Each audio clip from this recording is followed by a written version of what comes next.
must confess, my workshop is a complete mess.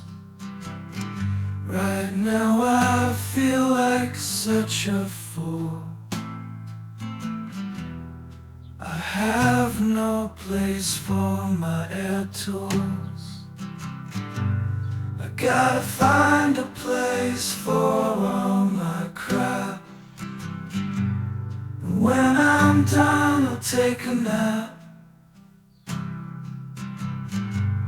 And when my tools are all in place, my shop no longer is a big disgrace. In all seriousness, guys, I need to find a place for my air tools, and I think what I've settled on is some pegboard back here behind me here. This is a metal pegboard that I'm going to use for this. It's a little bit sturdier because the air tools are a little bit heavier. In reality, I say air tools, but I need a place for my air tools and my mechanics tools. And because the air compressor is back here, I'm going to set everything up back here.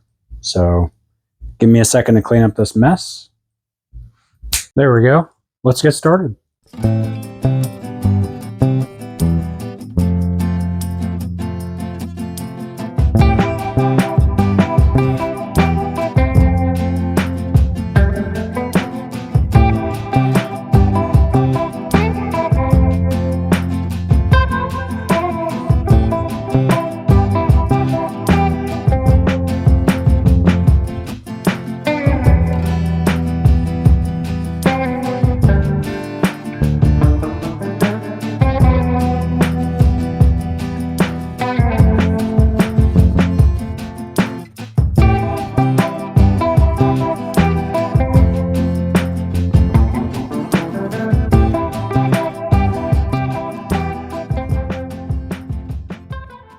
Okay, that's up. If you noticed me struggling there, it's because I installed this panel when I remodeled the shop, and there are feeder wires that go to the rest of the shop that come in through here. The reason it stops is they make these little plates that go on the studs so that you don't accidentally screw through your wiring. Those are there where the studs are. So I had to I've only got 2 on this side at the moment, and there's 3 on this side, and that's all I could get, just avoiding those pieces. There's a stud here, there's a stud here, and then 1 out at each side. I think I will probably have to put an anchor in here, but we're going to hang these few tools that go on this shelf and kind of see where we end up.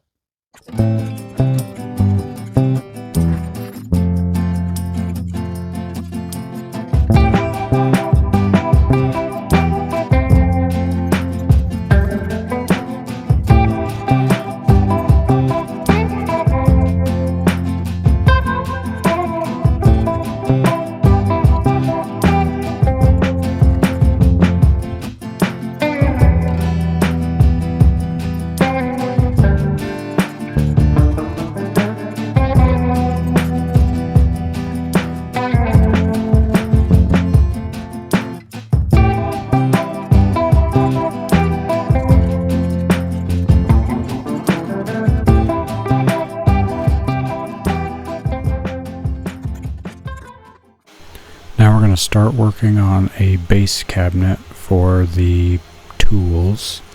We're going to start with a scrap piece of plywood here. This is 3/4 inch treated plywood. Normally I wouldn't use treated plywood for this application, but I happen to have a piece of this laying around and I don't use it very often. I will caution you against running your plywood through when the plywood is wider than it is long.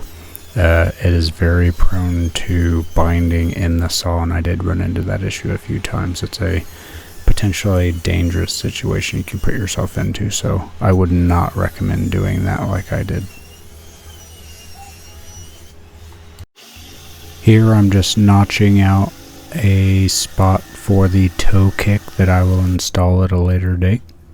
This toe kick on this happens to be 3.5 inches by 3.5 inches. And once I'm done with that, I'm just going to give these a quick paint job. This is the same color I used on some of my other cabinets, and it's the color I'm going to use on all my trim. It's a darker gray color. I'm not sure of what color this is, but I'm going to paint it on there just to make it look a little nicer than the raw wood. I mean, it is a workshop, but it's something cheap and easy I can do to make it look just a little bit better. Now, using some more scrap, I'm going to create some stretcher pieces. These will be used to connect the pieces of the cabinet base together and give the top of the cabinet a place for the countertop to sit when I get to that point. I did end up using a mix of leftover plywood and a couple pieces of scrap one by material just to get the pieces I needed. And similarly to some of my last projects, I am going to be attaching these stretcher supports with pocket holes. They're a quick, easy fastener method that most anybody can master relatively easy. And as soon as we're done with that, we can start assembling.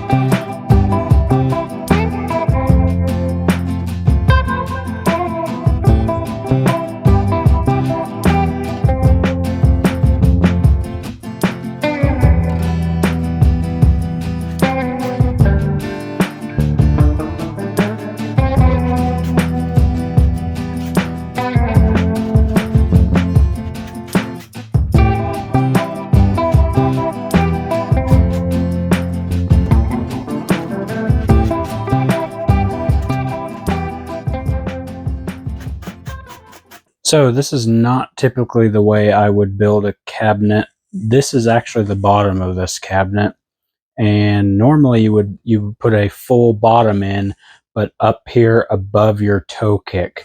These are on the bottom for a couple reasons, and I'll show you the other in just a minute. But one of the main reasons is that the corner this is going into gets a little bit wet when it rains heavily. The garage has kind of a sloping ground grade towards the garage, and there's no drain in front of it.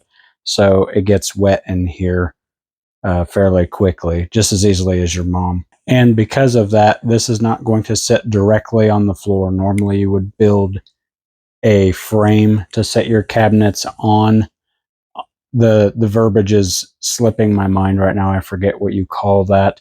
If I think about it, I'll throw it in the comments or up on the screen. But essentially what I'm going to do is I'm going to use these not self-leveling. I'm going to use these leveling feet on the bottom of this, and that will both serve to keep the cabinet base up off the ground just a smidge so that it doesn't start to rot, even though this is pressure treated wood on this. And it will allow me, because of the unevenness in that corner of the concrete, it'll allow me to get the cabinet level, plumb, square with the world. So that's why I'm doing that.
mic died when I originally recorded this, so I'm just going to do a voiceover a picture here real quick. But this is the reason I built the cabinet base the way I did.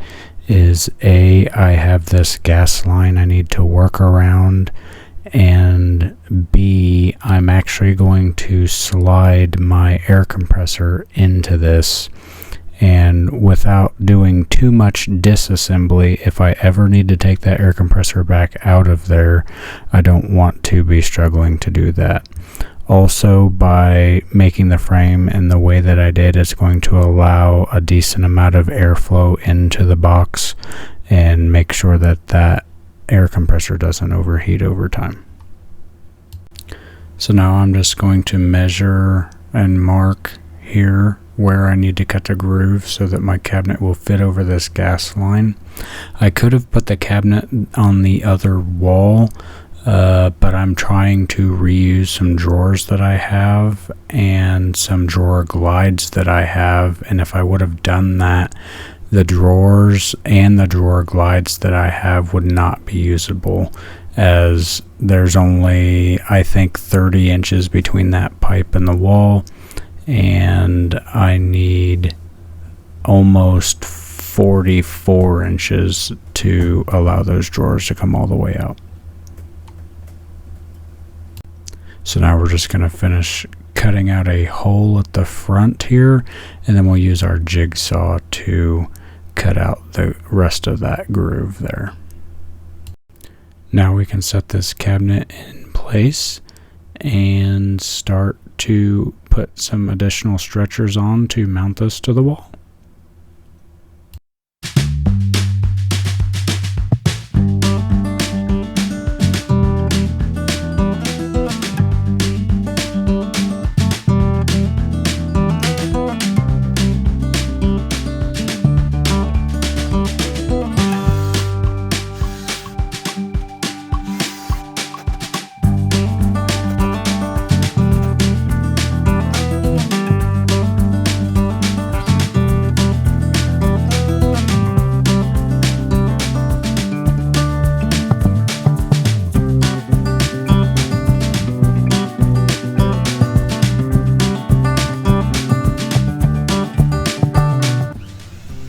Now we're just going to make a face frame for the cabinet box. As you can see here at my saw, I haven't got to that part here, but I am going to go ahead and build it here. I am building it out of 1x2 pre-primed pine.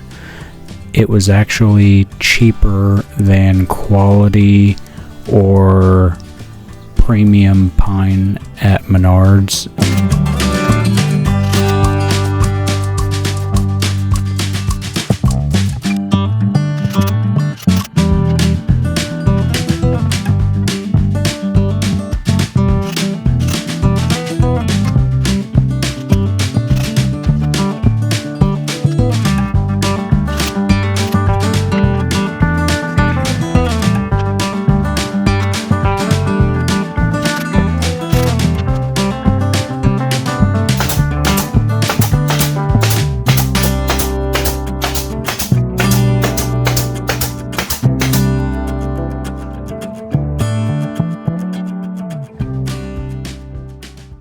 And just like that, with the power of video editing, or rather the lack of power in my camera, so I couldn't record it, the face frame has now been painted and we're mostly done.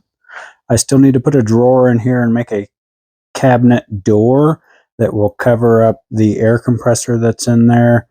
I'm going to do that next week or the week after because I need to do them on all of my cabinets, and I'm going to be building another main base cabinet from scratch in a little bit different manner, but similar to this. So for now, that's all we've got time for. If you like this video or got any sort of value out of it, give it a thumbs up, subscribe if you like, and we'll catch you on the next one.